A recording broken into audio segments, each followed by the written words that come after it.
What is up, guys? Welcome back. Random Internet Pilot here. Back in X-Plane, which is something I haven't said in a while. Probably you guys haven't heard in a while. Not a lot of people flying it, but I had an epiphany. Well, maybe you could call it an epiphany. I've talked about this before on stream. Flight sim's not a great thing for actually learning how to fly planes in real life. I mean, it's good for familiarization of instruments and procedures and things like that, but ultimately when you get in a real plane, all that stuff goes out the window. It's not very helpful. But one thing that it's really good for is instrument flying, IFR flying. When I was practicing and training for my instrument rating, it was an invaluable tool, and it's something that I've really neglected a lot for the last year, particularly since FS 2020 came out and I've gotten into DCS. And yesterday or 2 days ago I was at work and my primary instructor was giving his students like a mock oral exam for the instrument check ride, and I realized that I had forgotten a lot of stuff about instrument flying, and I'm not current at the moment. I need to get back out and do some actual instrument approaches.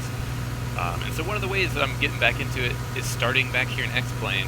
And I also had this familiarization or refamiliarization flight in another airplane at the airport where I work that I haven't flown in a long time, and it has a Garmin 375. And I realized, hey, look, I forgot how to do most of this stuff on this thing, other than put in radio frequencies and some basic flight planning. And X-Plane has a really good, robust default GPS system.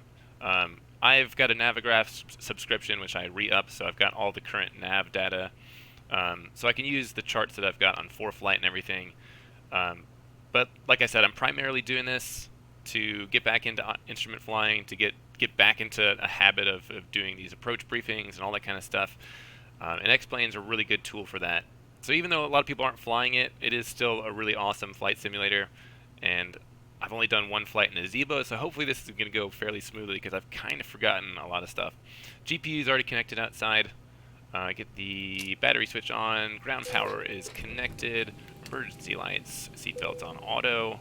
And we'll go ahead and turn on electric hydraulic pumps. Don't need any lights at the moment. I think it's 6 or 7, but we'll go ahead and put the position lights on steady. Trim air on. Recirc fans auto. Auto, auto, auto. APU bleed on, engine bleeds off. And we'll set this to APU gen. That will do for start. Got a flight plan on, what is this thing called? SimBrief, which also had to refamiliarize myself with. Pretty good stuff. Start by doing some weight and balance, which means we're gonna have to do some math, boys. Not my forte. Block fuel for the flight is going to be 14.8.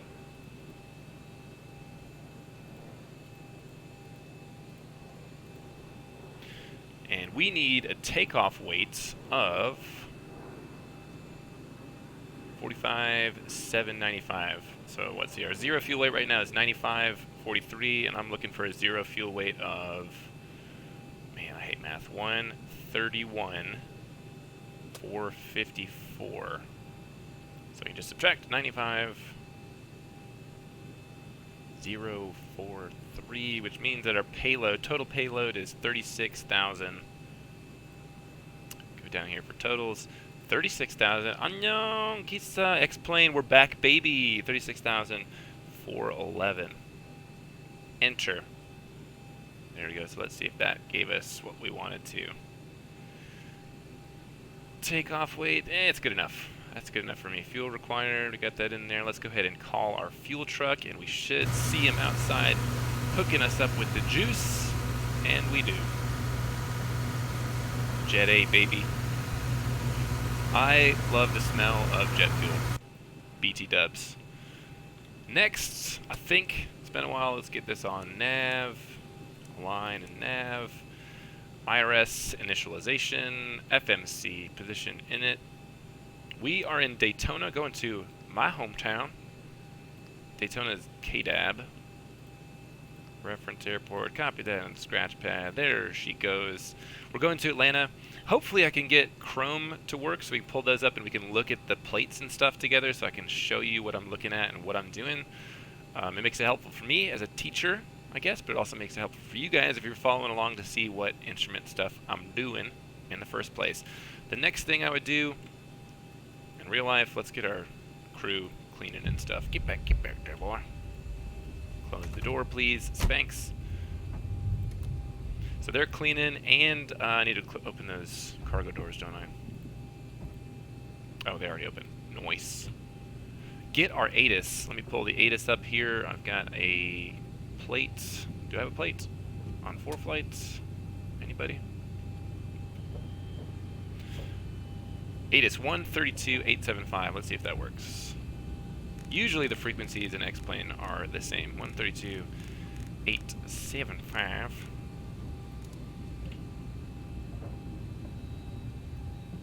Negative. Alright. New plan. ATC chatter, nearby facilities. Looking for ATIS, ATIS, ATIS. 120.050, you're way off, X-plane. 120.050. Daytona Beach INTL information Mike. 2100 Zulu weather. Wind calm, visibility 8. Sky conditions 20,000 broken, temperature 17, dew point 16. Altimeter 3014. Arriving runways 07 left, 34, departing runways 07 left, 34.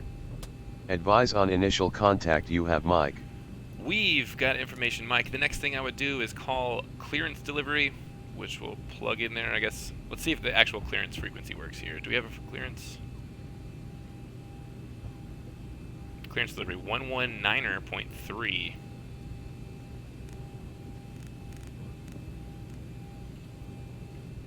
And if I was going to copy this down on my knee board or on my EFB or something, I would write out CRAFT on the left side. It's an acronym that stands for clearance limitations, your routing, altitudes, frequency, and transponder. So they're going to give you your clearance in that format, and it's just easy to have that written down. And when they give it to you, you can read it back a lot easier. So they're going to say, I'm going to call them up and say, Daytona clearance delivery, Delta 733, looking to pick up IFR clearance to Atlanta. They're going to say, Delta 733, cleared to the Atlanta airport as filed. So your clearance routing or your clearance limitation is Atlanta. The routing is as filed. Altitude is climb, maintain 4,000, expect 10,000 or 8. I don't know what the SID's going to be. We'll have to look at that. Climb, maintain 4,000, expect 8,000, 10 minutes after departure. Departure frequency 1269.75, squawk 5302. Right? You're just going to repeat that. We'll look at the SID and figure out what's actually going on with that. We'll go 5302. Leave it to where it's at. Let's see if there's actually a frequency here. There is not. Alrighty, so we got our clearance transponders set. Let's work on our flight plan here. It's going to be the Royas 7 departure, CRG or Craig transition, direct to Sharks, direct Larry, direct Lars, which is the transition for the Jedi 2 arrival into Atlanta. Let me see if I can pull up Chrome here, please. Can you guys see it? Nope.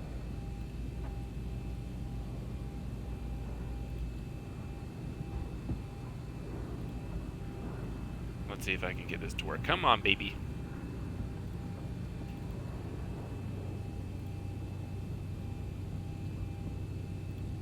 There we go. We got it. What's up, dude? Welcome. Thanks for the follow. Now you guys can see what I'm seeing. Bam. There we go. So there's the airport's map. But what we're looking for is this, the Royas 7 departure. So that's our transition is Craig CRG. Takeoff minimums are standard for all runways. That means, so if you're Part 61 pilot, that means you're a private pilot. Part 61 is private. Part 91 is generally corporate pilot operations, and these refer to the sections of the Federal Aeronautical Regulations, the FARs. Part 121 and 135 are your regular scheduled carriers, which is us. So we have takeoff minimums, which means that if you have 1 or 2 engines, it's going to be 1 statute mile of visibility, which we 100% have today. If you had more than 2 engines, it would be a half-mile visibility. If you're Part 61 or Part 91, there are no takeoff minimums. So standard takeoff minimums, we're going to be 7 left today. That's the big long boy. Here's us, so there's 7 left, so we're going to climb to 4,000. Vectors probably to, I think it's going to be Royes there, and then on as filed. So Royes, there's not an altitude there. So they would give you those altitudes. Oh no, here we go. Takeoff runway 7 left, climb 070 to 4,000 or as assigned by ATC thence. Expect vectors to intercept Craig on radial 178 or CRG Vortac, then via assigned route, expect clearance to filed altitude. So your filed altitude 10 minutes after departure. So that's not on the SID. This is a pretty simple SID to follow. We'll look at the Jedi 2, that's our arrival into Atlanta in a moment. And I'm expecting, because winds are a little bit out of the west, they're not particularly strong at the moment, so we're probably going to get ILS, localizer, 27 left. It'll be visual, but we're going to fly it like we're doing an approach anyway. And there's the second page for Jetty 2. So let me get back to working stuff in the cockpit here, and we'll get us off the ground as fast as we can. So our routes going from KDAB to Atlanta, KATL. And what I always used to do is work from the center out. So I'm just going to go to the next page. If you had a jetway or an airway or something, it'd be on the VIA side. Otherwise, your fix is going to be on the right. And I know that we're Royes 2 to CRG. That's part of the SID, so I'm not going to put in CRG. Then the next one's going to be direct to Sharks, so I don't need an airway. SHRKS. Sharks to Larry. LAIRI. And then Lars, direct Lars. Lars is the beginning, the transition for the star, so I don't need to put that in there. What we're going to do is go to the departures page. Departures, KDAB. Royes 7, runway 7 left. No transition, it's already included in there. Route. Let's go back to departures and arrivals. Arrivals, Atlanta. That's going to be ILS 27.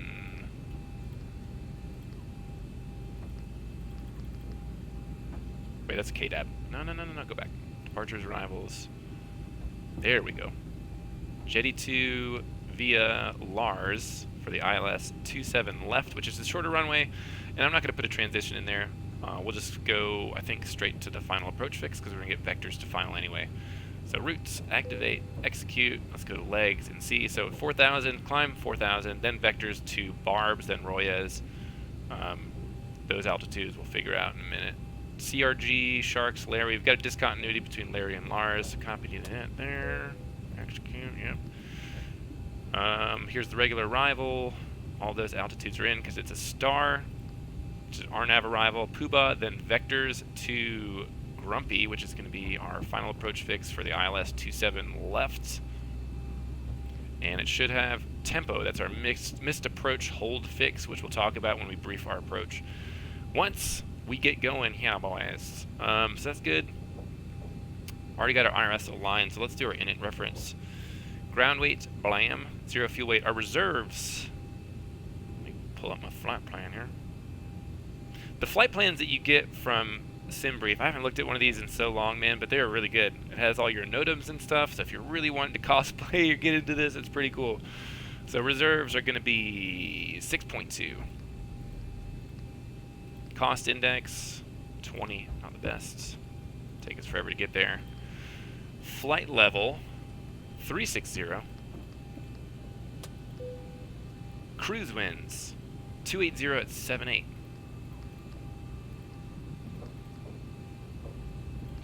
ISA deviation, +5. So it gives you your true airspeed too, which is the speed at which your airplane is actually moving through an air mass. So we're going to be moving through the air at 457 knots, but we're going to have a quartering headwind of 280 at 78. So a lot of that's going to be gone. So our ground speed's probably going to be in the 300s, which is not great for a jet.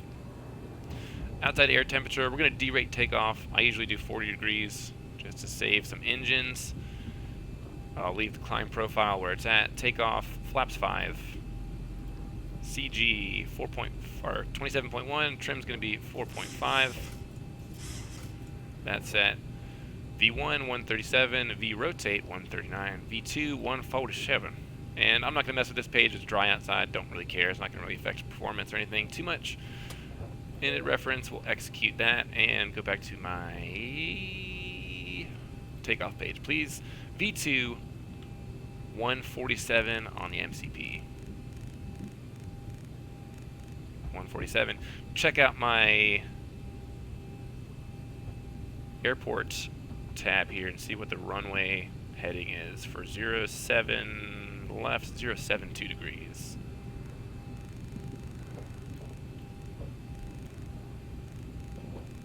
And our initial altitude from our clearance was 4,000, which is already in the box. 275, I think, is the approach course for the ILS 27, so that's actually good that's in there. I'm not actually using the course knobs unless we were using VORs or something, or doing like a VOR departure arrival. You don't have to build those. I just put them in the MCP as a reminder to set my approach course. And we'll do some more work, I guess, once we get in the air. So we're all set up on the box, I think. Go double check through here. 4,000 vectors, barbs, Royas, no discontinuities. Everything's looking good. Runway 27 left. Tempo is our hold. We'll turn the flight directors on. And we'll do VNAV, LNAV. Nice. I think we can get the APUs fired up here. Nothing in the center tank.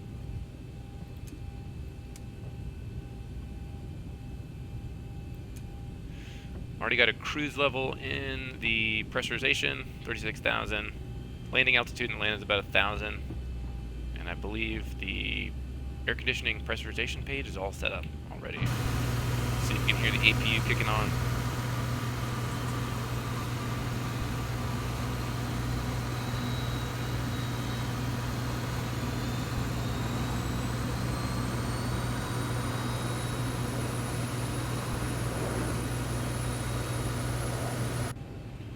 Oh yeah, bud. Wait for this to show us that we're generating some electricity. Come on, baby. Come on.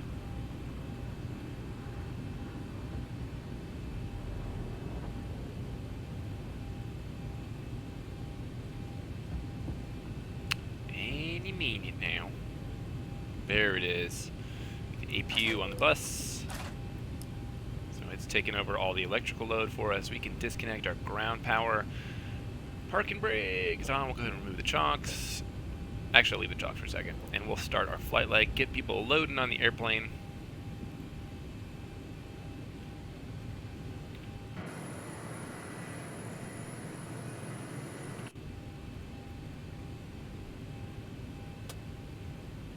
So we're taking off 7 left. We'll look at the taxi or the airport diagram right quick here. So we're at the terminal over here, so it's going to be Charlie 1 to right on November, all the way down to November 1, and then we're off. Pretty easy taxi. If you're wondering, the HS1 is a hotspot. You'd have to check out the airport and facilities directory to see exactly what that is. What's up, Aiden? It's not. No, we were talking about this, man.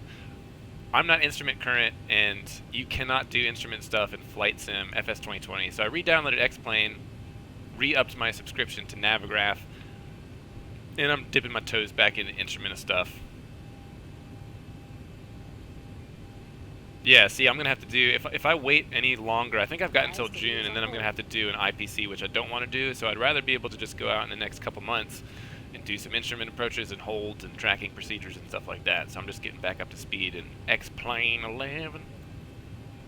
How's it going, man? Where you at? You started teaching yet? Alright, they're all on board. Let's do a better pushback pre-plan. That's good for me. Round to cockpit, plan acknowledged. Call me through the menu when you are ready. Okay. On the, so the IPC, like, was that basically just like another check ride?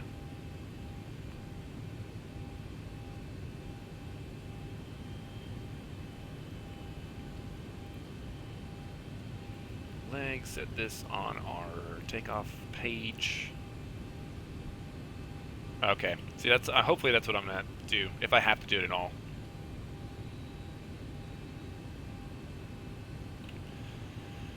Yeah, buddy, let's go. Seat belts. Those are on. Anti-collision lights on. I believe they close the door automatically.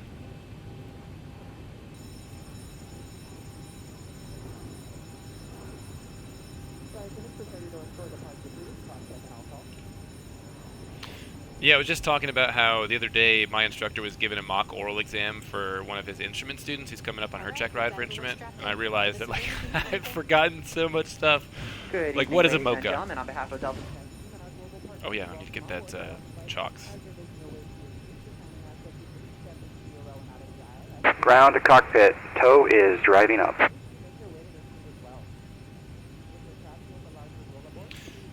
Auto brakes RTO. Let's see if I can get my head tracking to work. Enable. Oh yeah, bud, she's kicking. Do I have the right profile here? That feels weird.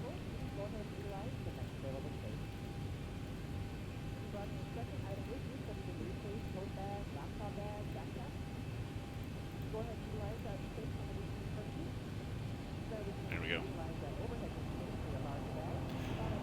Minimum IFR altitudes. Who needs them? Hey, you know how to be safe.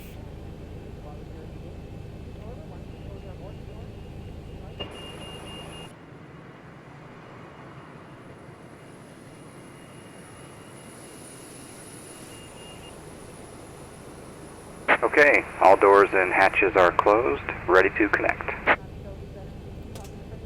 Oh, no, he didn't say that. Keep that on. Keep it on.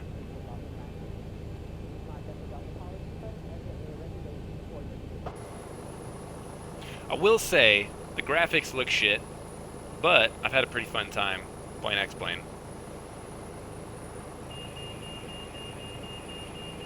Just reinstalled a couple of sceneries like Atlanta. I think I got LAX. Currently in Daytona. But the night lighting looks really good. I forgot how good that looks in the game. I think it looks a little bit more realistic than it does in FS 2020.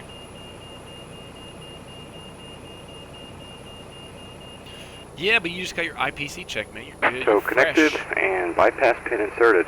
Release parking brake. There you go, buddy. Starting pushback, and you may start engines. Done lots of flying, obviously, recently, but man, just no instrument stuff, and I do not want to do an IPC.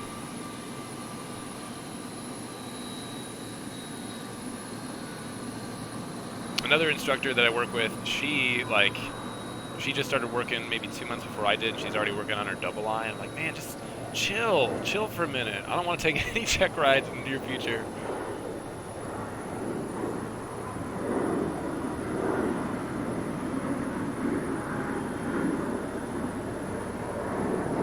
I mean, next for me too is going to be commercial multi, which I heard is a pretty easy one. I'm just not rushing out the door trying to get back into doing some more check rides. All right, let's fire this baby up. Packs off. Got the pressure coming up, looking good. Engine number 2 over to ground.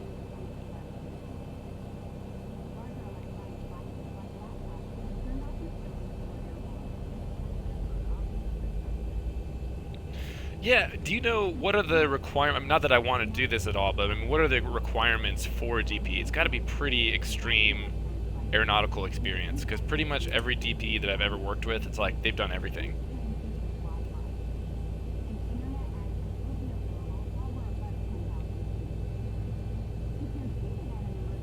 It's alive! Operation complete. Set parking brake.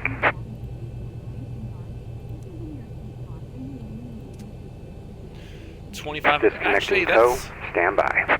not really as bad as I thought. 2,500's not that extreme.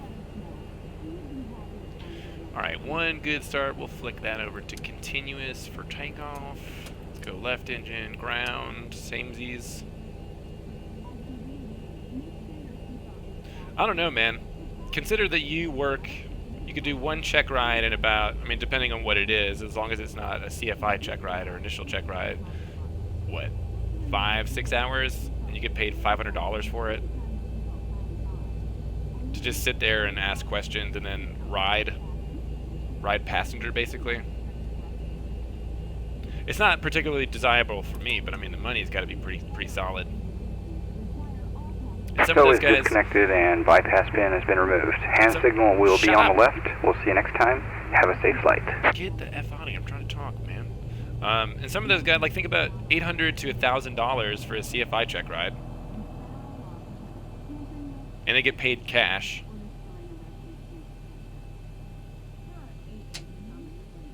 Click. Continuous and switch you to both. Got good power. Let's just check Gen 2, Gen 1. Get those on the bus. And packs to auto. Engine bleeds on. APU bleed off. APU off. What is the wings program? I did that TSA airport security thing before I could get a job there, but is that associated with that?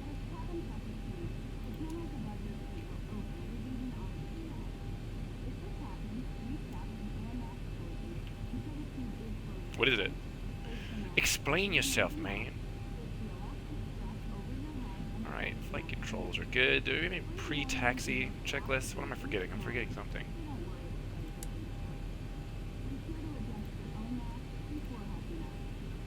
Engine start, 4 taxi. Generators 1 and 2 on Pro PE. That's what I'm forgetting. Windows, probe heat. Wing anti-ice, don't need them. Pack switches on auto. Isolation valve, I believe, is on auto. It is. Oh well, get me back here. AP bleeds are off. Engine start switch levers are continuous. Engine start levers idle. Ground equipment clear. Flaps. 5, 1, 2, 3.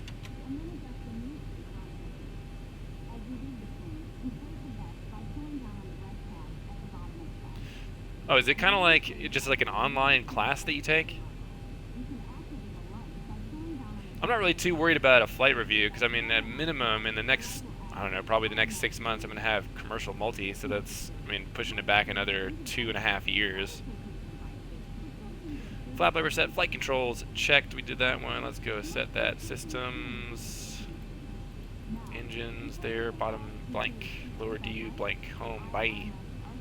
All right, guys. Park and brake. Let's eat this thing.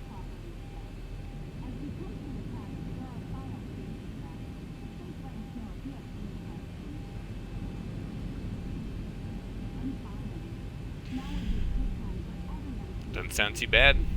I'm actually have you even thought about doing a biennial flight review? That's one of the things that worries me the most. Is having someone come in like, hey, I'm here for my flight review. It's like, you have more hours than me, dude. More experience than me.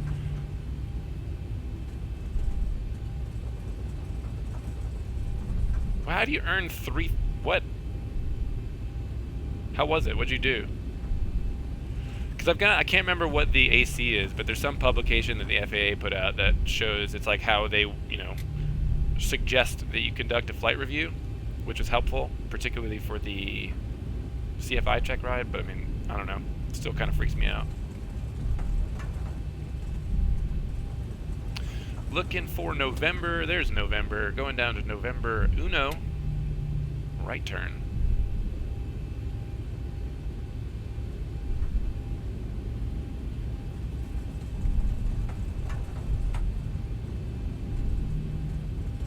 So have you had any experience with students yet? Because I had some interesting first flights.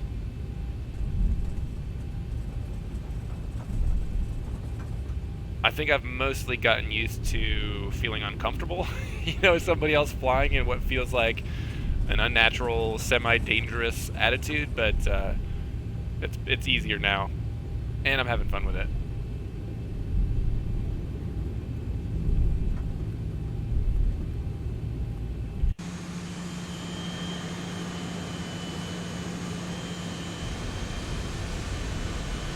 Yeah, I inherited some students from my instructor because he just got, he's getting his type rating on a Lear 35 this month, so he just got called up to this medical jet company. So he's got a couple of students that are in the middle of their private pilot, or fairly early on. And he and both this other instructor that I worked with, who also works for that same jet company, they told me 1,000 times, when you tell someone to go around, one of the things that they're going to do is just completely ditch the flaps without touching the throttle. And fortunately it happened at 200 feet, and I told him to go around because he was really high and pretty much over the numbers. And I just watched his hand go straight past the throttle down to the flaps bar, and I knew that I made like a terrible mistake. So I've got a new guy, a new person that I picked up as a student. I've done his second flight now, which I'm kind of happy about because I can train them the way that I want to. And the only thing that I can think to do differently than my instructors didn't do is that we do so much time doing touch and goes. Once you're on the ground, the first thing that you do is clean up the flaps before you touch the throttle again, right? And I think that that's where it's ingrained. So what I want to do once I get to the point where we're doing patterns and landings is just have them do low approaches over and over again to get a sight picture, to practice doing the pattern, and then to practice doing go rounds, right? So that their first instinct when I say go around is not get rid of all your flaps immediately. They are, but I mean, I understand why we do touch and goes, because if you can do 10 touch and goes in the same time that you would do 4 or 5 full stop taxi backs, you know what I mean? And if someone's paying you by the hour, I mean, you're going to get more money out of it, but at the same time, as a training thing, let's get those habits in there first, guys. Yeah, our airport's towered, which I generally prefer, but it's also kind of frustrating with new students who are working on radios and stuff like that too. Switch it to tower, tell them, let's see, we're ready. Configuration is checked, trim set, flaps are set 5, MCP is set, VNAV, LNAV are on. Let's get flight directors, put the heading on there too, auto throttle armed. Takeoff briefing, normal takeoff. We got our rotation speed 139, V2 147. Initial heading and altitude are all in there. We're good to go. Transponder TARA. Strobe lights. Let's go wings. Ladies and gentlemen, we'll be taking off in just a few minutes. Flight attendants, please prepare the cabin for departure. And landing lights. I think we're ready to go. Okay, the cabin is secured. Have a good flight. Thanks.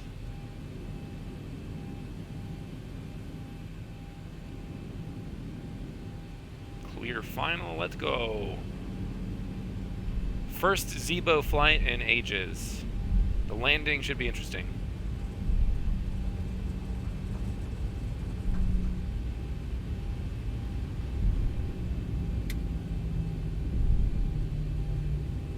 Seven left, we found the right runway.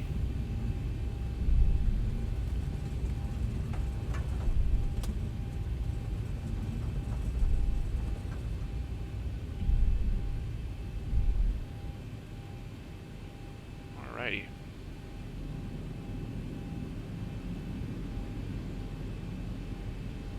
%.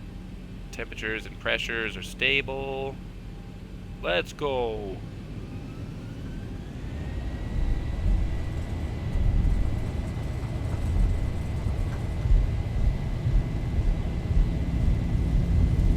Airspeed's alive.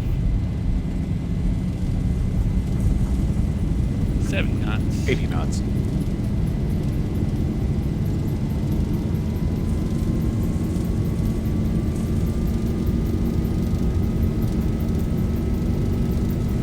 V1, rotate. Rotate. Tap of the brake. No runway remaining. Get rid of the gear. Let's go flaps 2. Trim it.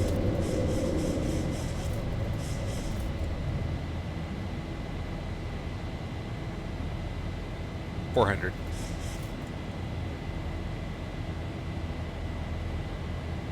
Flaps 1.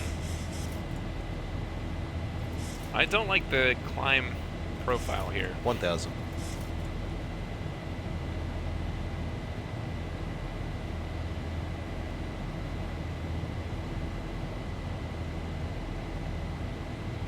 And flaps clean.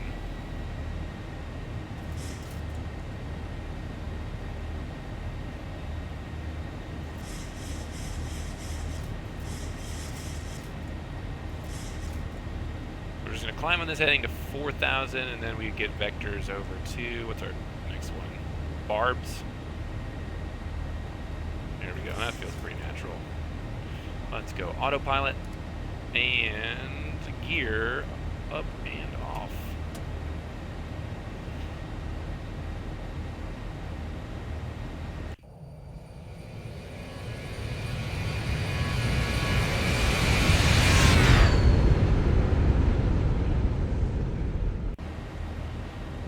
get those retractable lights off and in.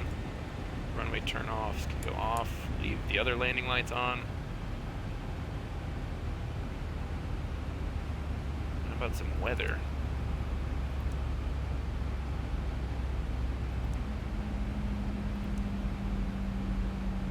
And airports. So we are at 4,000. Do we have an altitude? 15.7 for the next one. 20 nautical miles. We'll go ahead and set this to our cruise altitude, which is 36.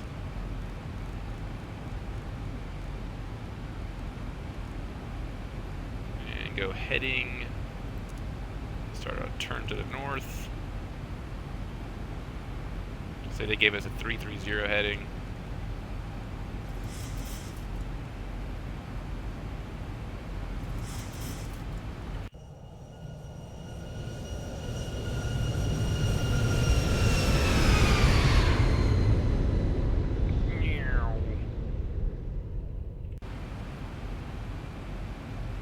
Let's see, where is Barb's? We got, oh my god, 23 nautical miles. Once we roll out on this heading, we'll go direct to Barb's and should start our climb.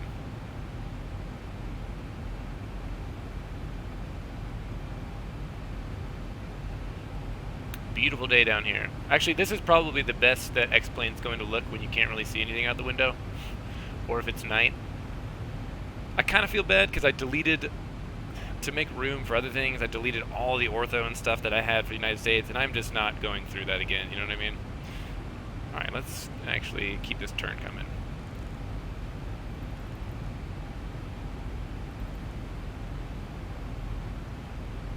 I regret, yeah. Well, something I'm going to do is upgrade, I'm going to buy another internal hard drive so I can put all my games on that, so I don't have to constantly go back and forth, because I had to delete FS 2020 to make room for this. Because to me right now it's more important to have this as a tool than it is to just fly around VFR, because I do that in real life, it's not a big deal. But once I get that back, it'll be nice to have all that stuff on one drive and not have to worry about constantly juggling that back and forth depending on which games that I want to play. Let's go Barb's, copy, paste, execute, LNAV.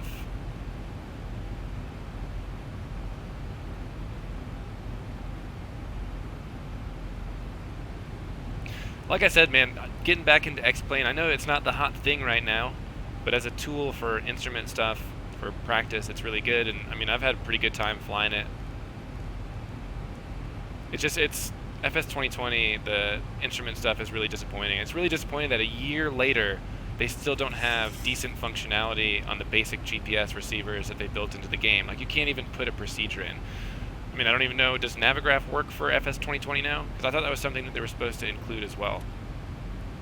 Was all this, the free nav database. Oh yeah, look at this sweet default X-Plane scenery, guys. Doesn't get much better than that.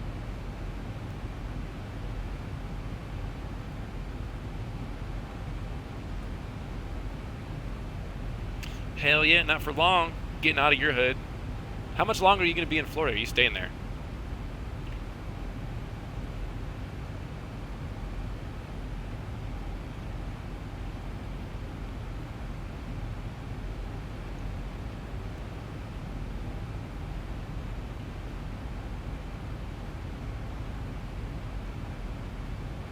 You were part 141. Don't they typically offer you a position? I mean, they kind of not guarantee, but isn't it something that they do for a lot of the students there as a flight instructor, or are they just full at the moment?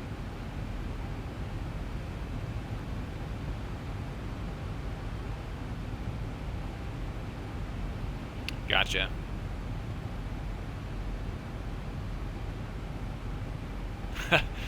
Thanks for all the help. Bye!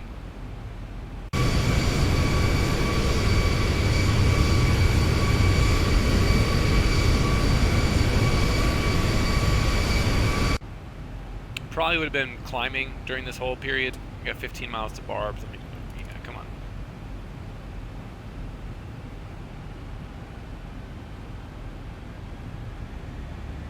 There we go.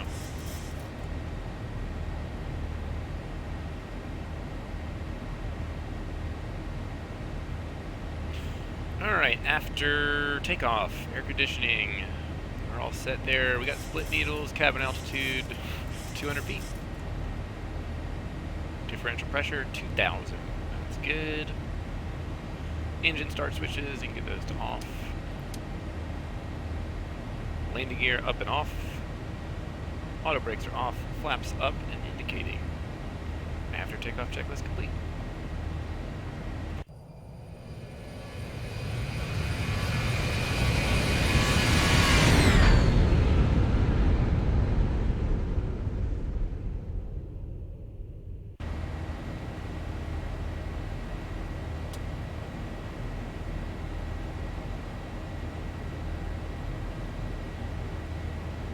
Need to re-download and install the A322. That was a fun time. Also the Phenom, the Aerobasque Phenom 300 looks pretty good. Now that I've got X-Plane back on the hard drive, I'm just looking at all this stuff and be like, man, what can I buy now? Although the DCS, isn't there the big patch for DCS is coming out today, right? With the new clouds, and if I'm being optimistic, I'm hoping the Hein's going to come out today too, but I doubt it. That would be sweet though. Supposed to be flying today, but I got no students except for nighttime. He's on from 8 to 10, and it's like, I think it's supposed to start raining this afternoon, so I doubt that's going to happen. I got all day to play vidya. Do you even have DCS still on your hard drive? Did you get the Hind? There's 10,000. Get them lights off. Bye. And seat belts to auto.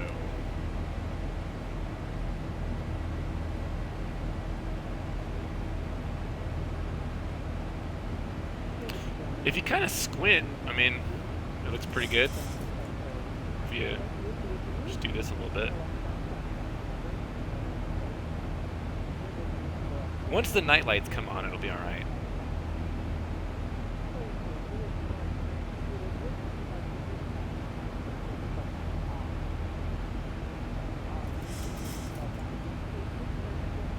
Once we get up into the flight levels, we'll start looking at our star.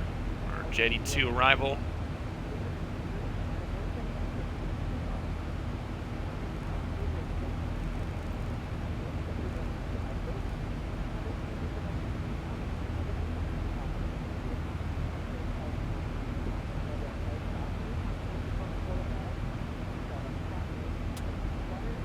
Oh, something else we can do while we're waiting. Let's go over here. Menu. Data link. AOC requests. Weather request, KATL, let's see what's going on. Send it.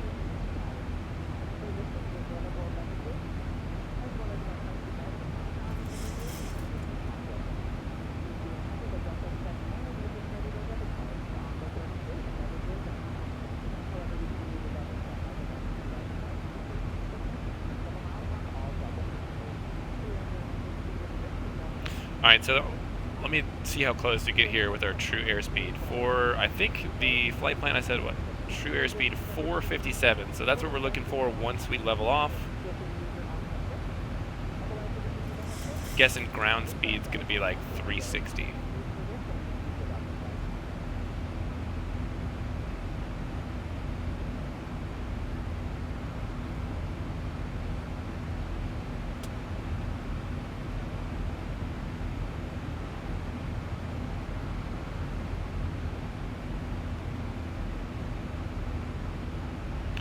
They sent us a message. Let's see what's going on in Atlanta. KATL on the 14th, 11:52 Zulu. Winds calm. 10 miles visibility. Few clouds. 25,000. Temperature 16. Dew point 9. Altimeter 3007. Remarks. A02. That is a type of precipitation discriminator. And sea level pressure 175. Okay. Pretty good weather. Hopefully they'll still be doing 2.7 when we get there. So I don't have to redo the whole FMC.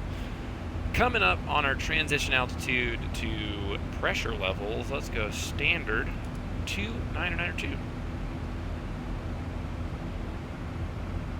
Now we use pressure altitudes, which my boy Aiden knows a thing or two about. Certified by the FAA.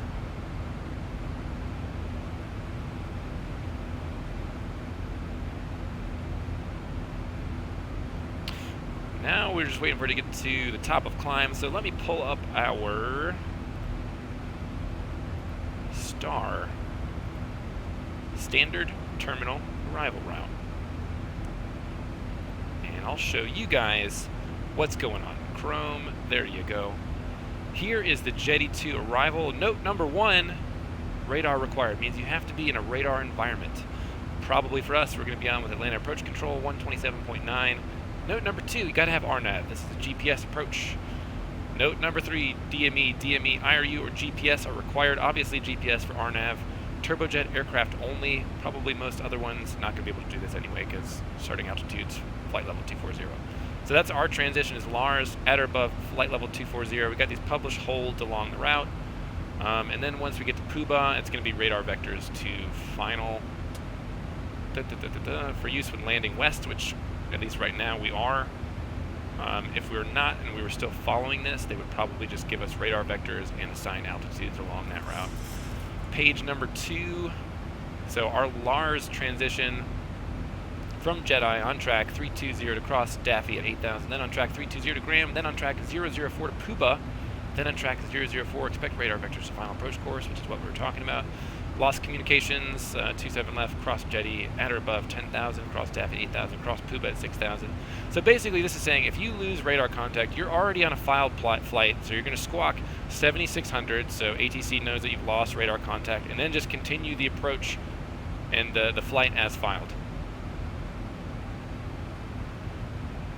Yeah, I did once, coming back from one of the days that I got some actual instrument time.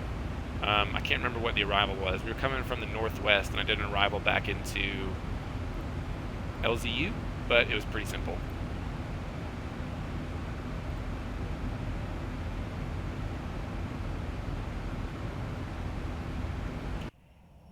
You?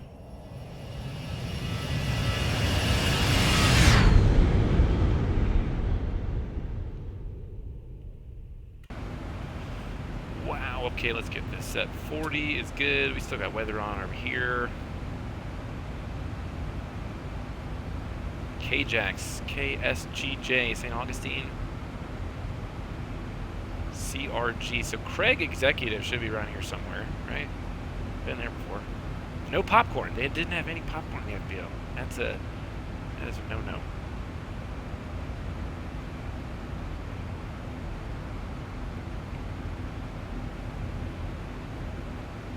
That's another good thing too, I mean, for using X-Plane. So for example, my instructor who's, he does instrument flying because he's a double I as well, but he spends most of his flight time probably doing VFR stuff, and he got that call up to go fly Learjets, and you have to refamiliarize yourself with all this stuff, so it's good to have the practice, you know what I mean?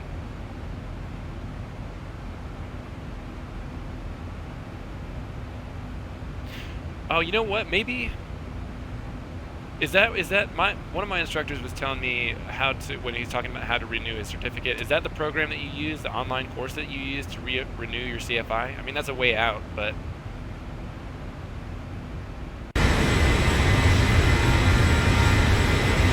Got those landing lights on still. Turn off. Oh, it was the turn off light.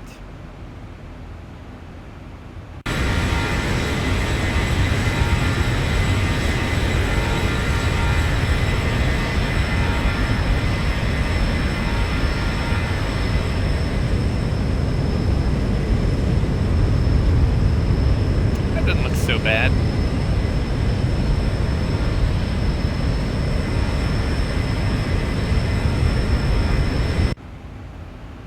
Well, the other way too, in how realistic is this? I don't know, but if you have 5 students and 80% of them pass all of the practical exams that you sign them off for, you automatically get renewed. But I mean, does that happen?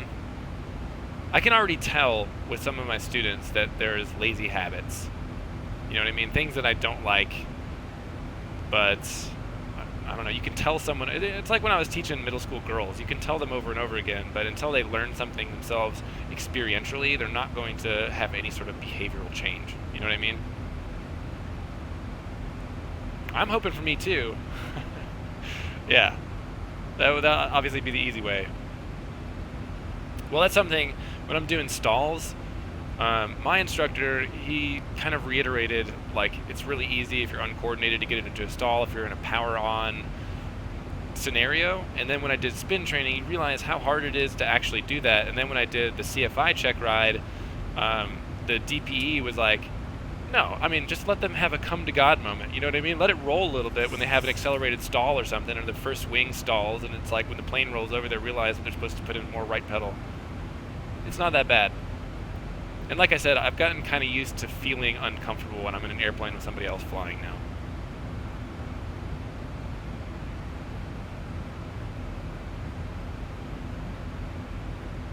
What did you do your spin training in? Was that one of the fancy boys, the SR, what is it, SR20s? Or did you have a specific plane that they use for that? Oh, 170, yeah, me too.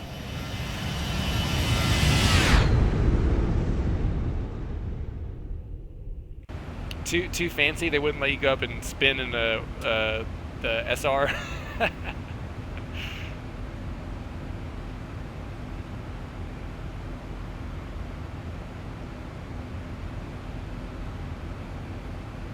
We were kind of the test pilots for that one. The maintenance guy was like, previously they'd been doing all the spin stuff in a Diamond and a DA-20, and it was down for maintenance when I was trying to do it. So he's like, I mean, you should be good. Just make sure your center of gravity is well forward of that envelope and you're fine. So what's the deal? Is that a fuel starvation issue, or is it a stability issue?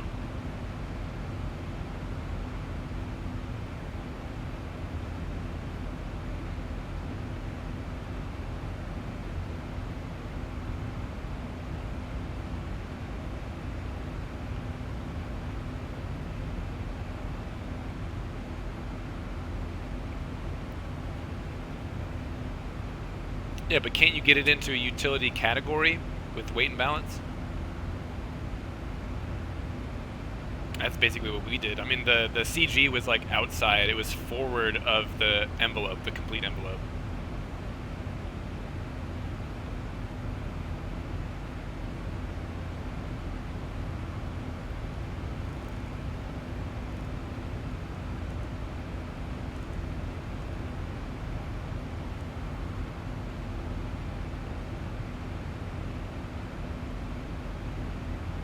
$5,000 to go. 4,000.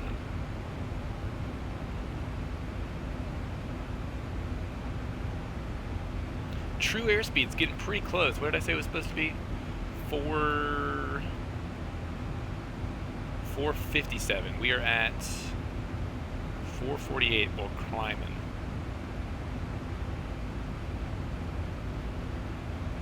But at least you've got to shoot. Although, honestly, I would probably rather have a forced landing without a parachute than to land with a parachute deployed. But that's me. Or you have no directional control or anything once you deploy the chute. I guess the only time that would really be a benefit... oh yeah, 100%. But at night, probably it would be the time that I would want to use it. Like if you were out in the middle of nowhere... You're basically, you know, instrument flying because you couldn't see the ground or anything. I guess it'd be good to have a chute then. So this kid that I'm working with now that I inherited from my instructor, he's already done his first solo cross country, so he's working on the night stuff right now. And I always tell him, like, I want them to go to one specific airport because we can follow a major highway all the way there, so it's easy to not get lost and you got an emergency spot to land.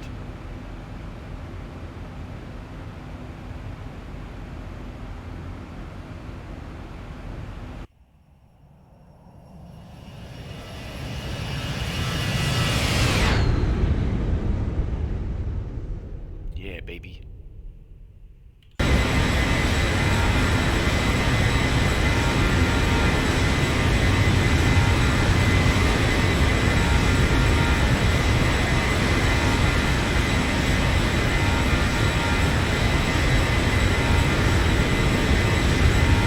Kisa, these are just the default X-plane clouds. Sometimes they look good, sometimes they don't. Like if there's a solid layer of overcast, they actually look pretty good. Thanks. Non-existent co-pilot.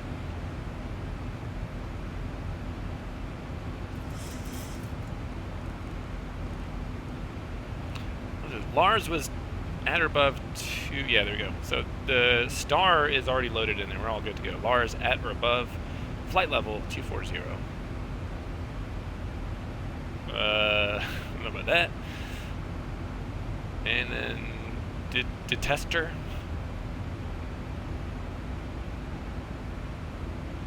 Alright, let's level off and see what the true airspeed does. I already forgot what it was. 457. We're looking for 457. There's the level off. Speed is coming up.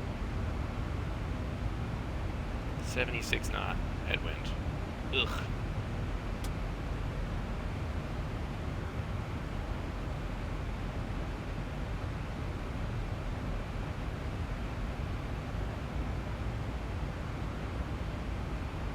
Now we got some cruise time. Let's look at our instrument approach. We'll brief our approach while we're waiting, because that's what you do. We've got autopilot. Chrome me, please. Bam. This is what we're looking at. This is standard instrument plate here. I always start from the bottom. This area is the pilot briefing. We got a localizer DME frequency, so 108.5, and this is an identifier. So if you had something like a Garmin, or I think it shows up on the 375 as well. It's an identifier for the localizer. So make sure that you got the right one. Approach course 275, already got that in the MCP. The runway length, 8,000, we're 27 left. 8,865. Touchdown zone elevation, 999. Airport elevation, 1,026. Takeoff minimums are non-standard. So in-op table also does not apply to sidestep. So in-op table means you have to check with, I can't remember where it is exactly. I've got it saved on my iPad. But if something, for example, your runway lights, a portion of the ALSF system is out, we would increase the minimums or something. So that's the in-op table that shows you what to add or subtract if something's not working. So we're 27 left. This might or might not be an issue. We have an ALSF system, and it shows what the approach lighting system looks like right there. And this is important, missed approach. Climb to 1,400. These are MSL, so basically 400 feet above the ground. Then a climbing left turn to 4,000 on the Atlanta Vortac, radial 273 to tempo, which is 30.3 DME from the VOR, and then we're going to hold there. That's published, and it is on the FMC, which we looked at before. Got our arrival ATIS 119er65, which we'll put on in a second. Approach control 127.9. It's also got the UHF frequencies if we're using it. Tower for us would be 27 left, 119er.3. And ground control once we were on there, ready to go. So it gives you these radials from the Peachtree DeKalb or the Peachtree VOR, so you can see these initial fixes. So for example, ROM is on radial 147. So if we were doing this with 2 CDIs, we had a secondary nav radio, we could set that up. And if we were on the localizer, you could set it to radial 147. And once we crossed it at that altitude, you would know you were at that point without having to have a GPS or to use a GPS. Also, the way we would know that we were at our missed approach point without a GPS is to time from the final approach fix to the missed approach point, which is 5.5 nautical miles, and it gives you these speeds. These are your ground speeds. So for us, it's going to be somewhere between 120 and 150. So somewhere between 2:45 and 2 minutes 45 seconds and 2 minutes and 12 seconds. So if we didn't have GPS, we were doing just an ILS approach without it, we could figure out where we were on the step downs with these different radials from the PDK VOR, and then we could time our inbound from the final approach fix, which is depot. So our final approach fix is that Maltese cross at or above 2800. Depot is on the 187 radial of PDK. And then we would just ride the glide slope down, timing it to here. Categories, all categories for the straight-in ILS, minimums are going to be 200 feet radar altitude. So Barrow altitude is 1199. If we were doing the localizer approach, we would increase that. So for class A and B, it's going to be 420 feet with a half-mile visibility. And then if we were going to sidestep to 27 right, we'd increase that a little bit more, right? So we increase our visibility to 1 3/4 miles as opposed to 1/2. So that's basically our approach briefs. We'll come back to that because we're going to have to set the MCP for some of these things. For example, the missed approach altitude, headings, and all that kind of crap, once we intercept the localizer and the glide slope. Okay? Everybody got it? Questions, comments, concerns, problems? And just to double check, our hold is in there. It should have tempo at 4,000. There we go. Tempo 4,000. And I am going to pull up my chart here, so I've got that in front of me. Plates.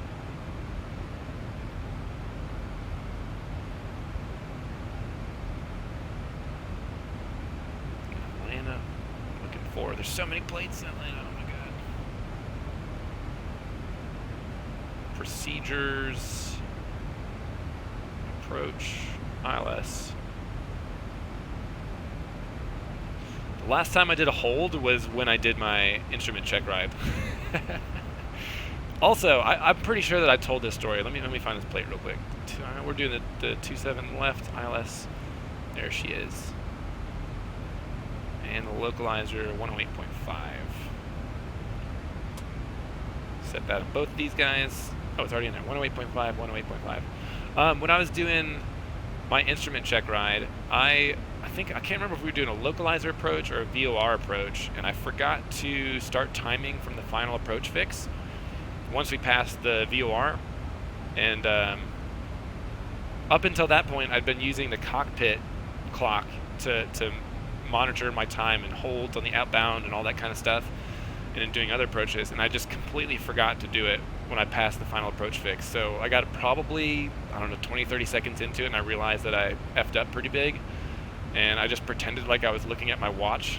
And I was like, all right, we got a minute and a half until we hit the missed approach point, and he never said anything about it. So when in doubt, fake it out. That's my motto. What have we got next here? Larry. So 360 for another probably 9. No, there we go. Top of descent, so probably 70 miles.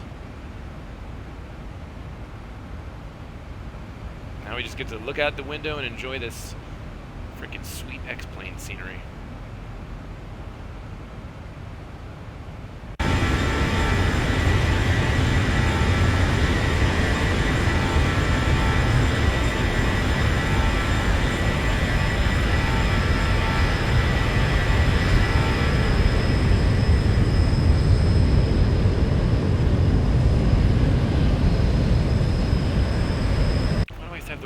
All these lights on. I need more checklists. Wing lights off. Thanks.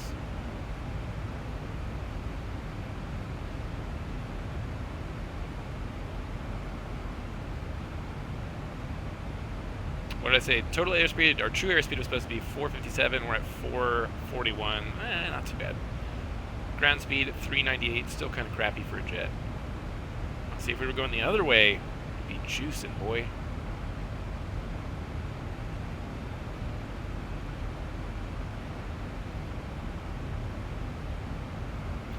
Since we are on VNAV and we're going to be doing a star, the RNAV's going to take care of this for us. So let's go, we're at 8,000. Where do we get vectors? Vectors, 8,000.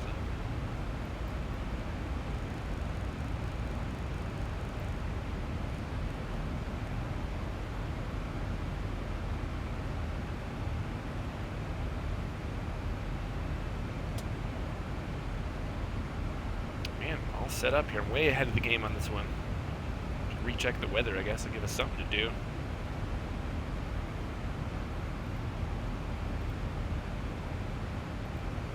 Send it.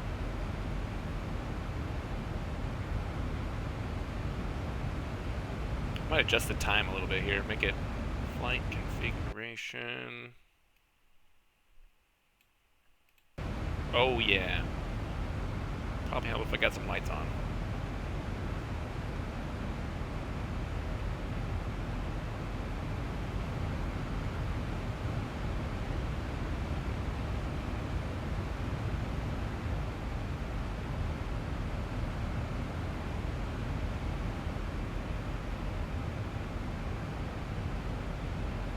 There we go.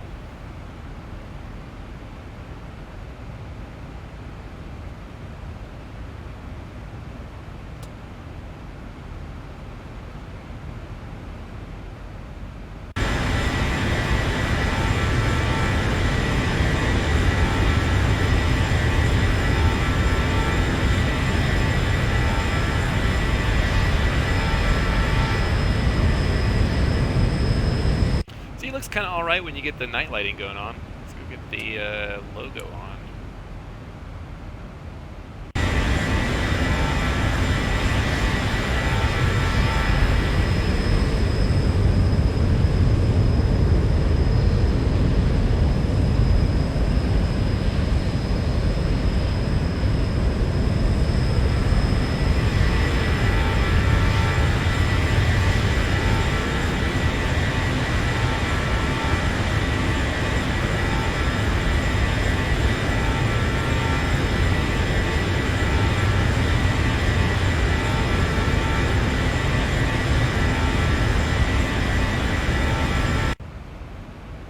X-Plane also, I mean, this is totally random, but I mean, nostalgic for a couple of reasons. Number one being that when I finally got into X-Plane, I played flight simulators my whole life.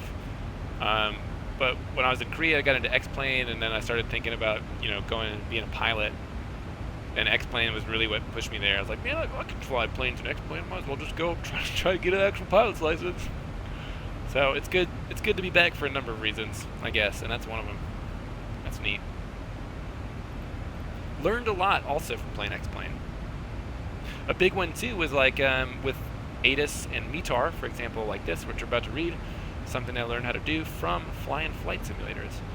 So I could decipher all this word mumbo jumbo.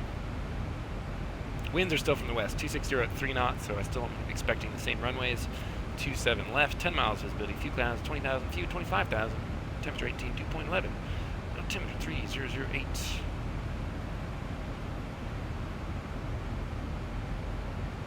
Top of descent in 40 miles.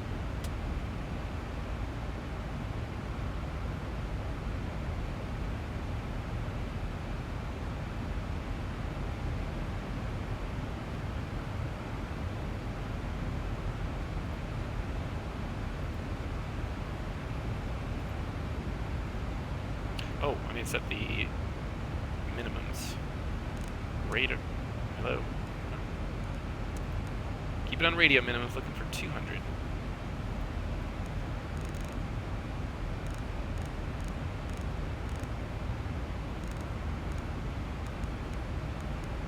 There we go. Minimums are set.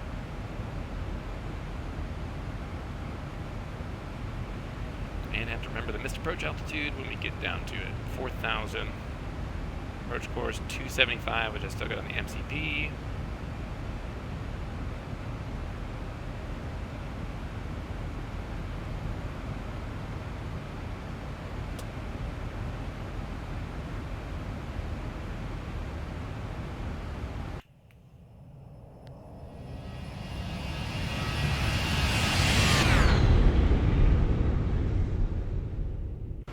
Kind of see the mountains up ahead. Pretty impressive draw distance. I mean, it's lumpy looking. Maybe it's just some texturing issue.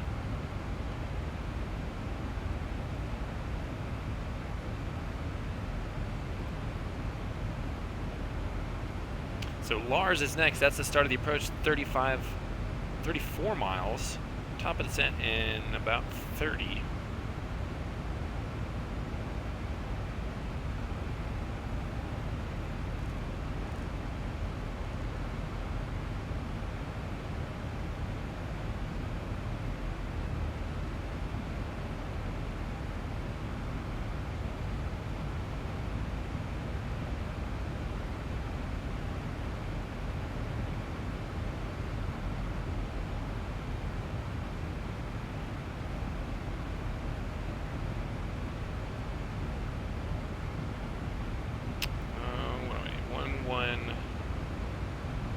Put this on COM 2. 119650 is arrival ATIS for Atlanta.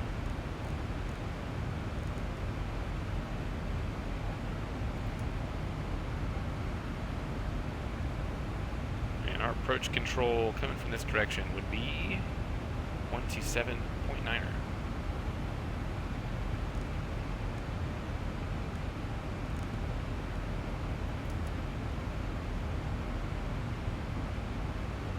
Something else I'd probably do is put in the Atlanta VOR 116.9 because that radial for the hold is on that VOR, or that VORTAC. It's 116.9. It's already in standby. So the localizer is on 108.5. The Atlanta VOR at 116.9. So the localizer is active on both of those, and we're ready on standby in case we got to do a missed approach. But it's a flight simulator, so probably the chances of doing a missed approach are pretty low. I'm just gonna yeet it. The only thing that I'm worried about, I've only done, I think, one full flight in the Zebo since I got X-Plane back installed, and I was having a hard time with the thrust reversers. So we'll see if those work today.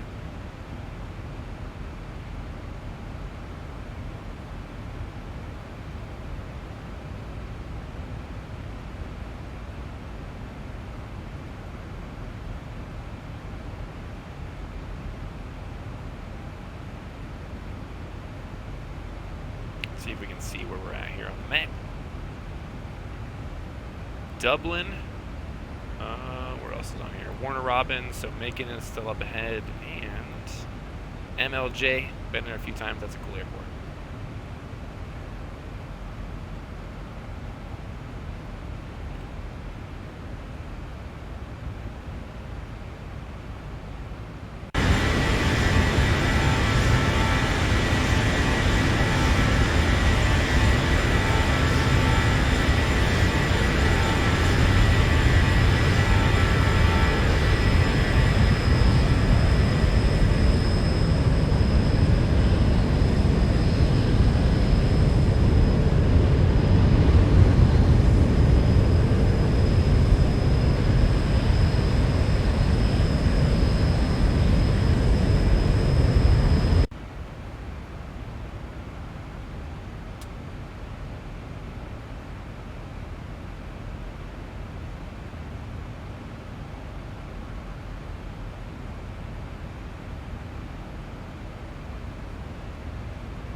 Top of descent, 5 miles. Here we go. Now we get to do something.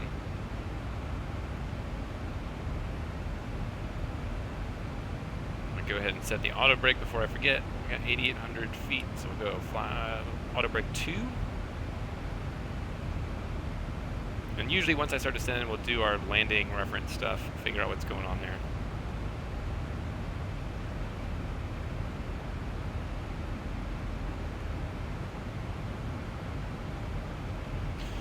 So our descent profile is coming down.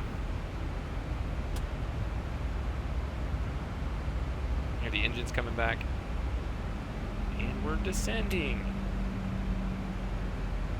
Watch the speed for a second and then I'll double check over here what our VREF is going to be.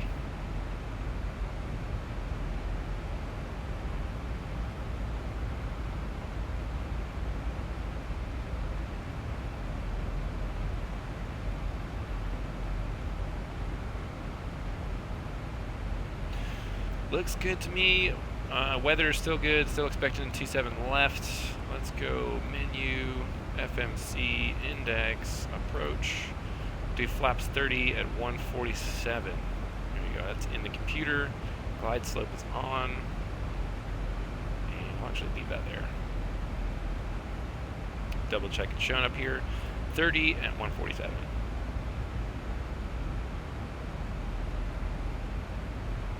So again, if you were looking at your approach minimum, it's not going to matter for us because we're doing the straight-in ILS. It's going to be 200 feet for all of us.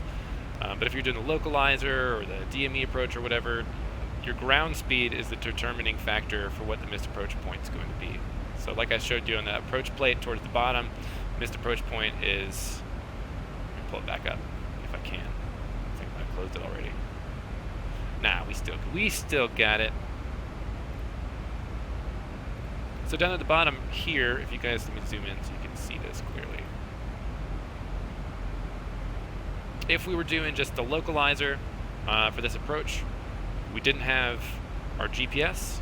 We're gonna have to time from the final approach fix to the missed approach point. So our ground speed is gonna be somewhere, if we're coming in our VREF's 146, I would probably say we're gonna keep it VREF plus 10, so 156. So our ground speed with about 6 knots is gonna be about 150, which means that from the final approach fix, when we cross that, what was a radial for Atlanta? or for Peach to cab. Radial 187 on the PDK VOR.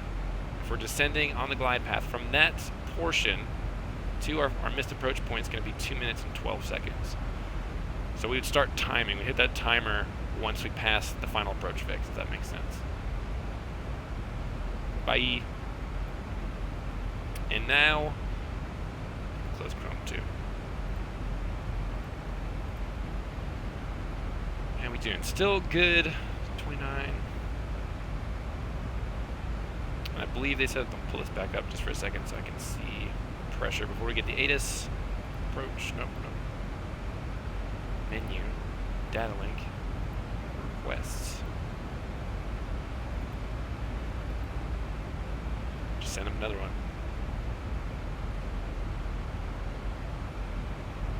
I believe this is Macon, Georgia up here. I can't remember which. I'm pretty sure that's Warner Robins. There's an Air Force base down here. And this whole area is a TRSA, Terminal Radar Service Area.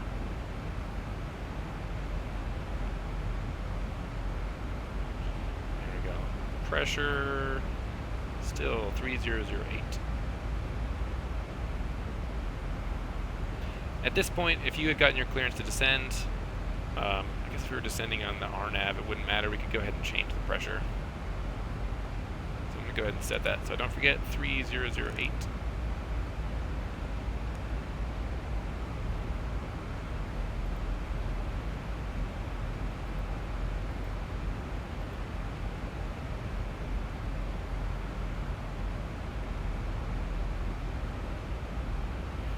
Brakes are set. What else can I do? Pressurization, verify that's still working. Cabin pressure's good. Our differential pressure is coming down. Got our landing altitude set, and we're still on auto there. Annunciator, recall. Got nothing on the MCP or the, what do they call those, DU. VREF is set, 147. Radar minimums are on there, 200. Navigation radio is set 108.5 for the localizer, and the PDK, or the Atlanta VOR, 116.9er. Auto brakes set. Descent procedures done.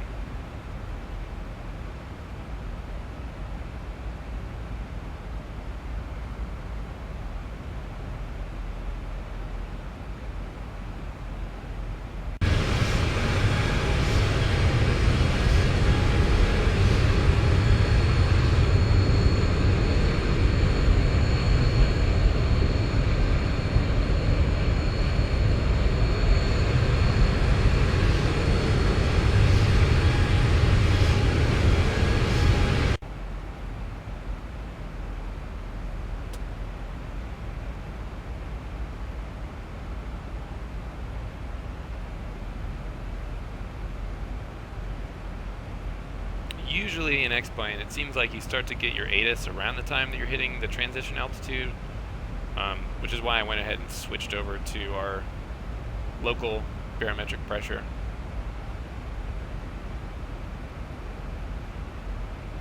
See, now X-Plane looks pretty decent. Like, when you can't see the actual ground textures themselves, it looks pretty good.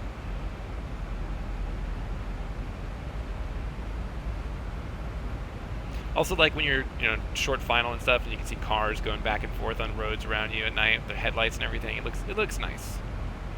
It's no FS 2020, but instrument stuff's better.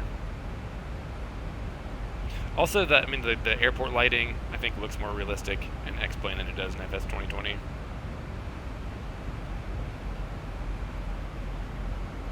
It's still a little bright, I guess, compared to real life.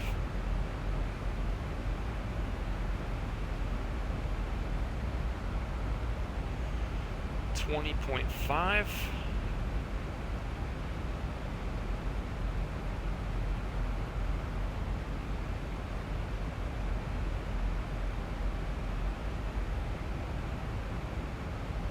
See if we can see MLJ out here. What is that, about 25 miles that way?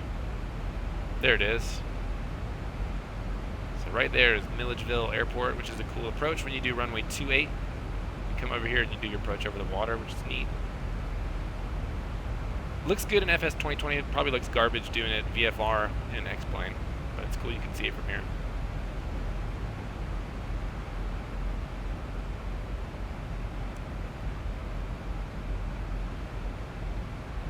Coming up on our transition altitude. Nah, no photo scenery. I spent so many hours. I spent so many hours before with X-Plane trying to make it look good with photo sceneries. I had pretty much the entire United States, and I deleted it all. And I'm not going to do that again. I'm not going to go through the whole process. I'm just going to download a few custom airports that I have. Like we're going to Atlanta, which is my hometown, and I've got the good Nimbus Atlanta V2 airport there, so it looks really nice. As well as I think a skyline for Atlanta, a custom skyline so we can see the buildings and everything. But other than that, I'm not going to spend any time doing photo sceneries for X-Plane. It's not worth it if you can just go into FS 2020, and I mean there's just no comparison, you know. Plus with the volumetric clouds and stuff, it looks better there anyway. I'm literally just playing X-Plane to get instrument practice before I go out and do this stuff again in real life. I just got to get myself back up to speed mentally and that kind of stuff.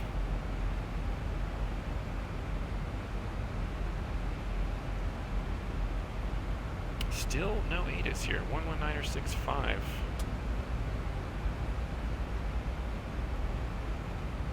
Should be able to see it landing here shortly.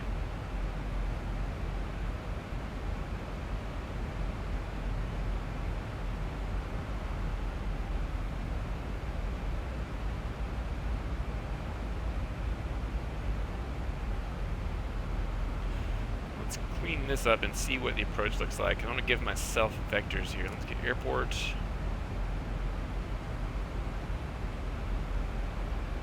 So it's 8,000 here, 4,000 for, what is depot at? Depot 2,800. So we got Grumpy on there too. So we're going to go, after vectors, I'll continue descending down to 4,000 and then we'll go direct to Grumpy. Should be able to pick up the localizer there, and then we'll make sure, because if we were Grumpy, I don't have to reset my missed approach altitude because it's also 4,000 feet. Definitely going to. I re-downloaded the Navajo, which is, it's Coronado, but I mean that's one of my more enjoyable planes to fly. So I'm going to do some stuff with the HSI. Also got the Arrow, so we'll do some CDI approaches, which I'm kind of pumped about because man, going from an HSI to a CDI is kind of a big deal.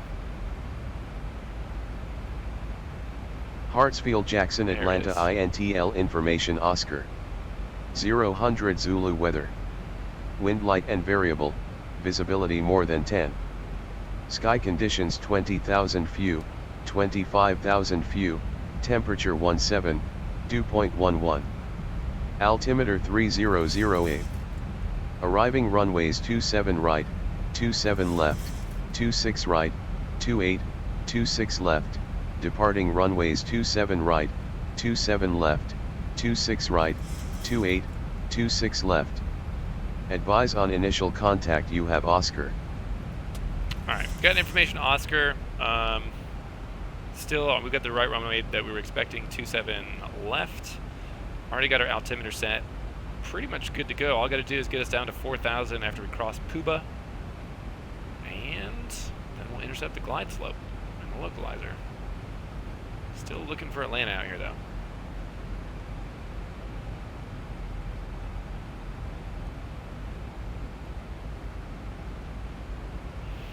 One of the students that I'm working with now, he's he's got 40-something hours. He wants to finish his private pilot in less than 45 days, which is his goal. He's just got to knock out some of the cross countries and the night stuff, and I think he's pretty much there flying wise. But we're doing the instrument stuff and unusual attitude recovery, and it's funny watching him because I remember being in that position. I mean, I guess probably had a little bit better situational awareness because of X-Plane, right? Having an instrument scan already for him. And this is something that you probably see with a lot of your students when you get to that point too, is that they'll focus on one instrument. Like if they see their altitudes off, they'll stare at that instrument until, hang on, I got it. Multitasking. they'll stare at that instrument until they fix it, and then they look at another one and they realize that that one's wandered. Like, all of a sudden your heading indicator's way off, right? Yeah, dude, instrument training, I don't think it's very fun flying, to be honest. But like I said, X-Plane is really good for instrument training. If you got a computer and you're doing instrument flying in real life, I mean, it's a pretty good tool to have. Honestly, like, we don't have a Redbird. We have an FAA-approved flight simulator at our school, and it's garbage compared to X-Plane.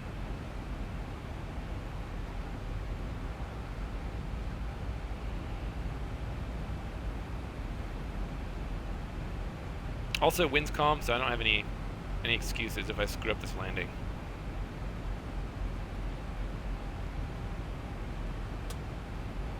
Where are you at, Atlanta?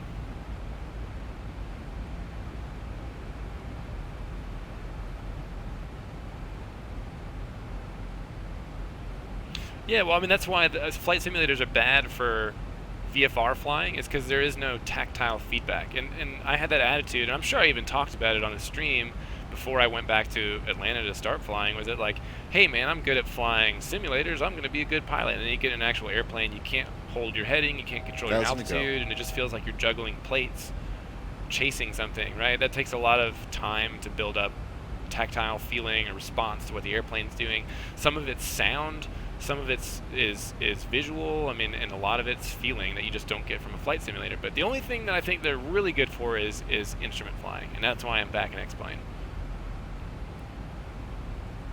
But I mean, look, if all you're wanting to do is to go fly and see some pretty stuff out the window, do FS 2020.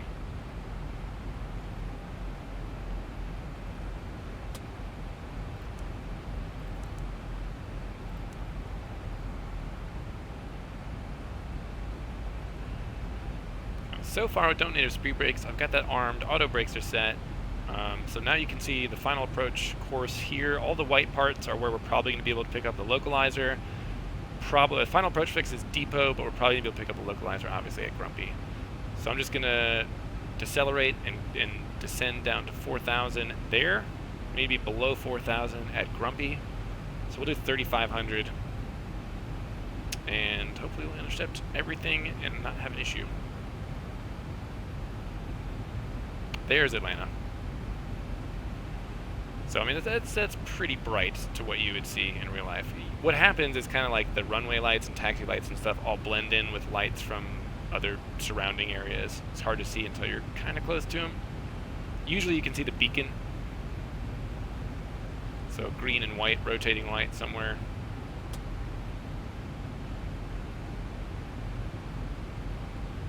I can't.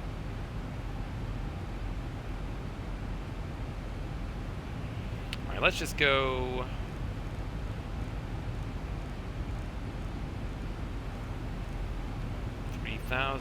VS down.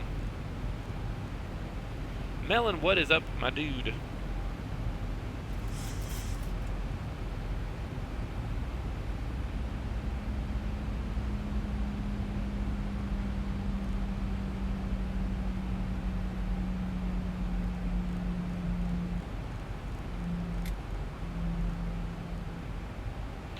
What's the course here? 4275. 005 degrees. Let's go heading select. Yeah, you missed a whole conversation. You missed a whole conversation. X-Plane, good for instrument flying. Bad for VFR flying. FS 2020, opposite is true. If you want to see pretty things, fly FS 2020. If you want to do instrument flying, fly X-Plane. If you're interested in all the IFR stuff, you missed the whole thing. I briefed my approach. We went over plates, how to read them. You missed a whole lesson for free, bud.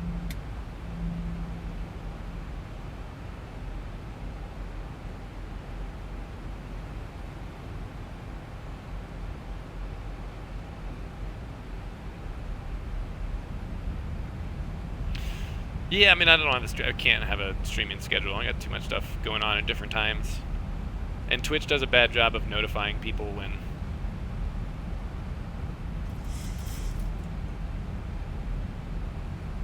Alright, so we'll turn towards our initial fix.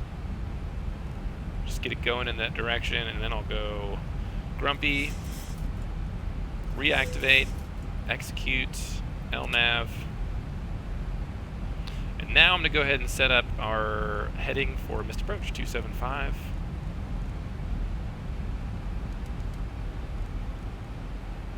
Make sure our speed brakes are still armed. I'll go ahead and start slowing down too. Let's go 220.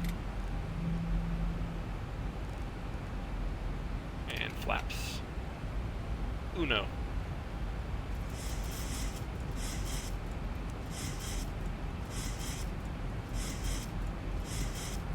Even the people that have the notifications on don't seem to be getting notifications. So it's more for the YouTube people. So if you want to see it in posterity, you can go back and review some of that for instrument procedures.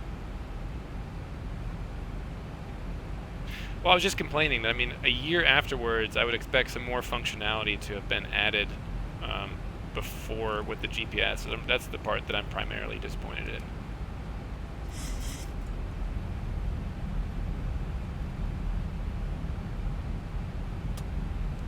So we're on VNAV, should be picking this up now, so I'm going to go ahead and arm the approach. So we've got VOR localizer down there, glide slope is armed, double check the localizer frequency, 108.5 as well as PDK VOR, or the Atlanta VOR 116.9 on both sides.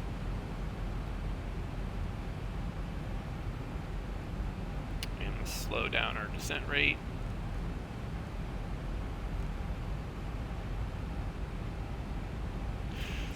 That's not true. So that's one of the things about that I was saying about this is, like, I got into a plane at our school to do a refamiliarization flight that I haven't done in a while, or haven't flown in a while, and it has a Garmin 375, and I forgot how to do a lot of this stuff. And the default GPS in X-Plane is actually really good.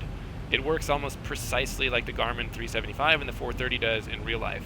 So if you want to know how to use those, X-Plane's a great place to start if the plane that you're using has a Garmin or 375 or even a G1000, because there's planes like, obviously, the which I'm gonna have to re-download, is the TBM, which has an awesome GPS, really well modeled. And if you've got a Navigraph subscription, for example, and you've got the up-to-date ARAC cycles and everything like that, it's a really, really, really good tool to practice this stuff. Yeah, true. I mean, like I said, if FS 2020 gets there, that's great. I'm just saying, as a sim, for instrument flying, X-Plane is 100% where you should be.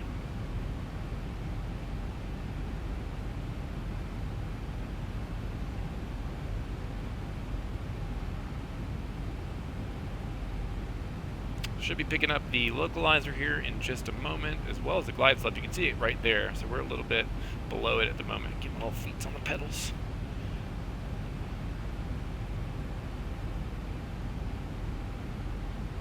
There we go. We got the localizer, single channel, and it's picking up that identifier that I read, the IFSQ 275 degrees, so we know that we got the right one, the right localizer. Start slowing us down here. And once we get the glide slope, we'll set our missed approach altitude. This thing is finicky.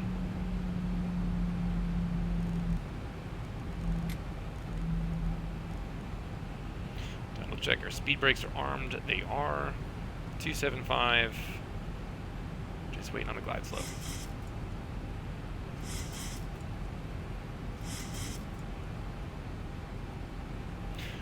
All I did was reinstall this, as well as the extended night lighting and a couple of airport sceneries, and I mean, I'm not going to do anything else. I'm not going to go after all the nice sceneries and stuff that I had before, the ortho photos. It's not worth it. Just get freaking FS 2020 if you want to see pretty things out the window. I'm just, like I said, I was saying earlier, I'm going to have to do either an IPC check or get back out and do some instrument approaches in real life, and it's been a really long time since I've done that, so I'm just refamiliarizing myself. All right, glide slope 1 dot above, gear coming down. Glide slope's armed, so we're going to set our missed approach altitude 4,000. And what I'm going to do is I'm actually going to disconnect the autopilot, auto throttle. Shut up. Shut up. Now we're going to hand fly. Looking for 147. I should have put that in the MCP just as a reference, but it's down there. Flaps 10.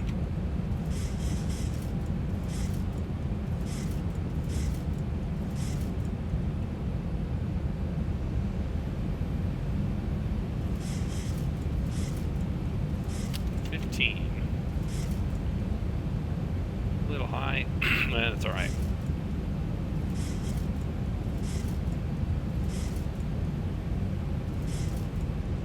So VREF is 147, so I want to stay within VREF plus 10, so about 157 is good.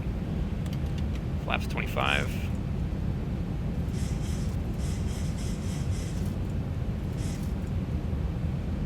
Right there. And flaps 30, those are our landing flaps. We are fully configured. Auto brakes are set, gears down. 1,000 feet, stabilized, Mr. Perch, altitude set. So now I'm kind of using the rudder pedals to just maintain our localizer. The glide slope and the poppy lights are not coincident, which is something else I probably forgot to point out in the approach briefing.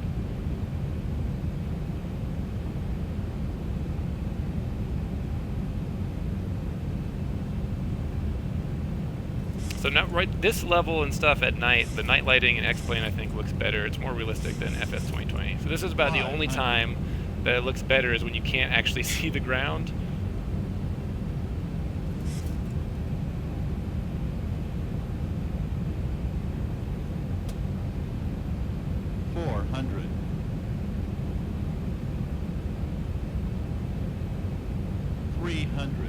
Approaching minimums.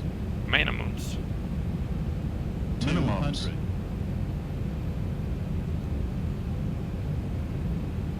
100. 50. 40. 30. 20. 10.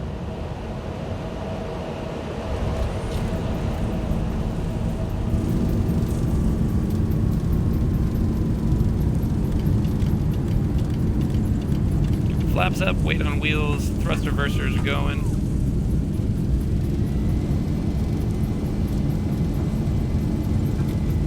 Thrust reverser not working again.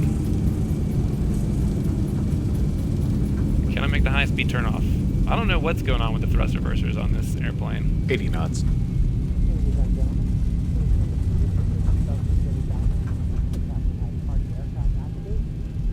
We got her stopped. We got her stopped.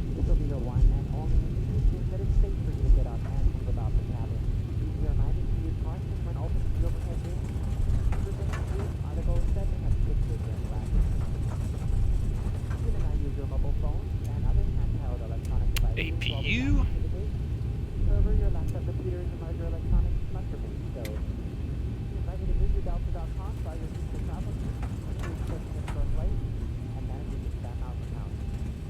So I have a button set, so you hold the button for thrust reversers, and then you obviously have to re-engage the throttle, but when I did that, I saw the thrust reversers come up, then they went down, and then the throttles went full forward again.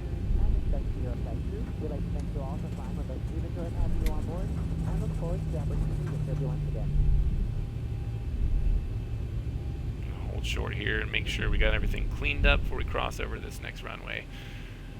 Let's get these guys off. Leave the taxi lights and the turn-off lights on. APU is on. Yeah, EGT's coming up, waiting for him to show up on that guy. And turn our wing lights off. There we go. APU on, it's on the bus. APU bleed on, engine bleeds off. Let's go.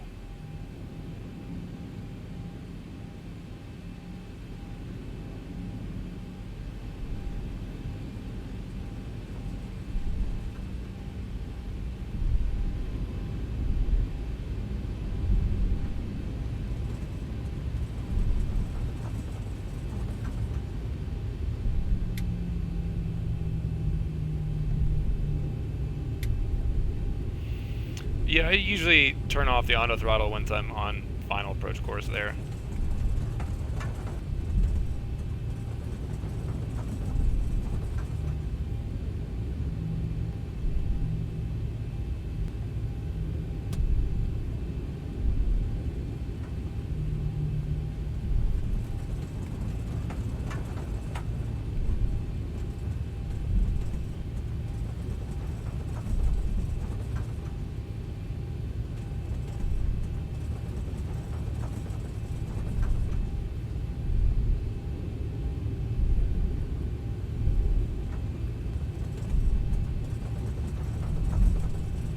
See, this lighting too, this looks really good to me. This is a lot better, I think.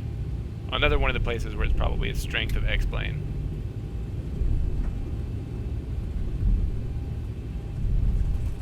Even though it's super bright from the air. Looks good on the ground.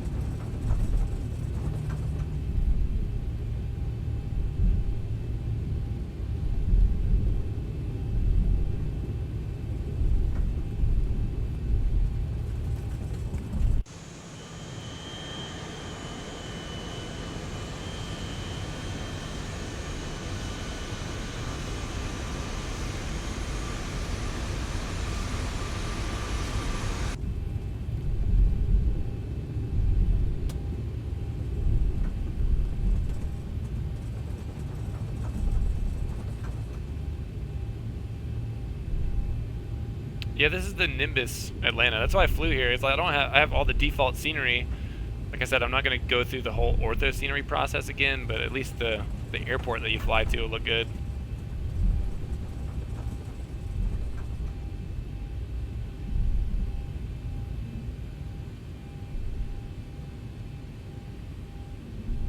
It also has weather information and whether your flight's delayed and stuff on these little terminal information panels. And now we get to watch some landing replays, which is something, since I've been playing DCS so much recently, can't do. Just blinding the shit out of this guy, too.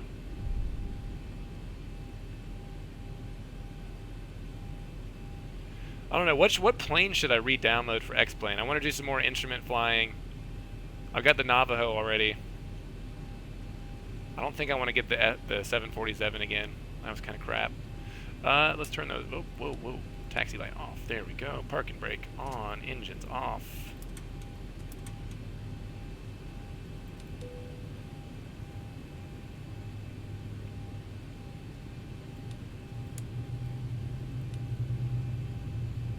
Flight attendant, prepare doors for arrival, please. I'm taking all calls. See, dude. Hey, send me a link to that wings thing.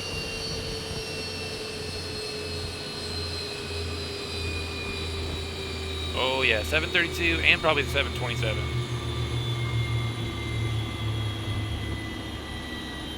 Peace. Let's see, how do we do replays? View, flight, toggle, replay mode. That's how we do it.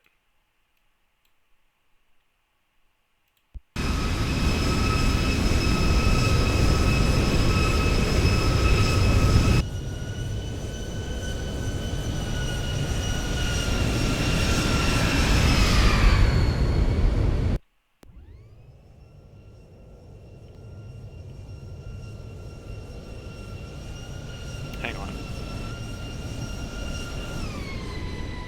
Gotta get us on the runway here. Where's the runway? There it is.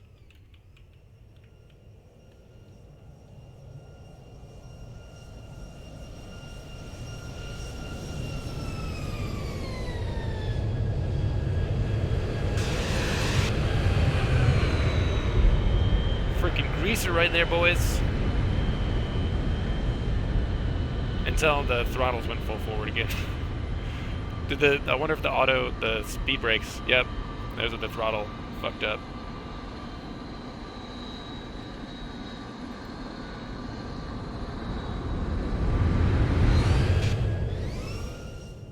There's a tower view too.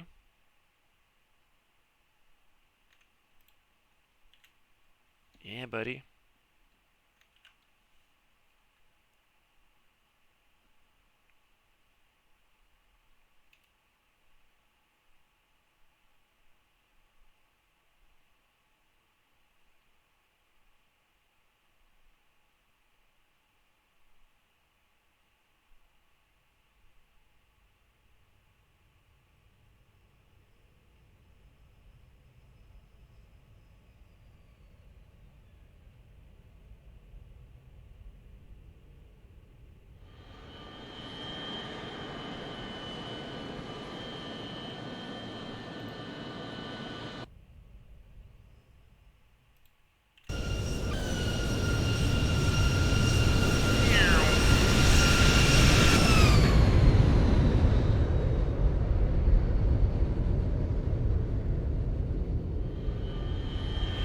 dudes, that was fun.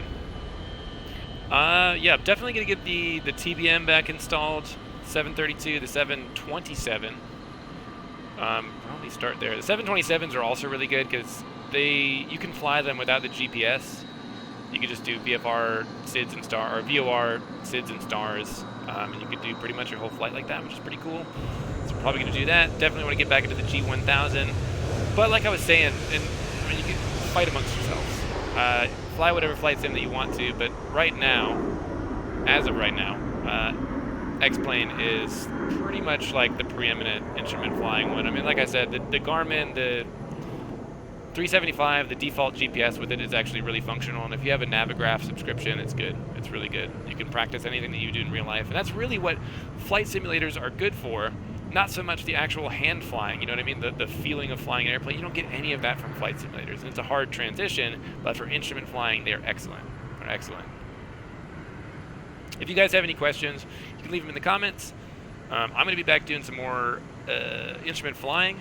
We're going to do some stuff with some analog cockpits with basically, you know, your steam gauges, 6-packs, and all that kind of stuff. HSIs, CDIs, anything along those lines. And then, of course, be back in the TBM at some point, too. Mostly for my practice and hopefully for someone else's edification, too. Also, I think today is a big day for the DCS update. If that comes out, I might be dabbling in that. So I might be back a little later, and hopefully, if Eagle Dynamics loves us, they're going to give us the Hind today, too. But I doubt that's going to be coming out. But as soon as that does, I'm going to be jumping back into some sweet helicopter action. Anyway, guys, thanks for watching. We love you. I'll see you next time. I'll let this thing roll for a little while. Gisa, thank you. Love you. Melon, thank you. Love you. Aiden, thank you and love you. Thanks for the link, guys. Take it easy. Peace.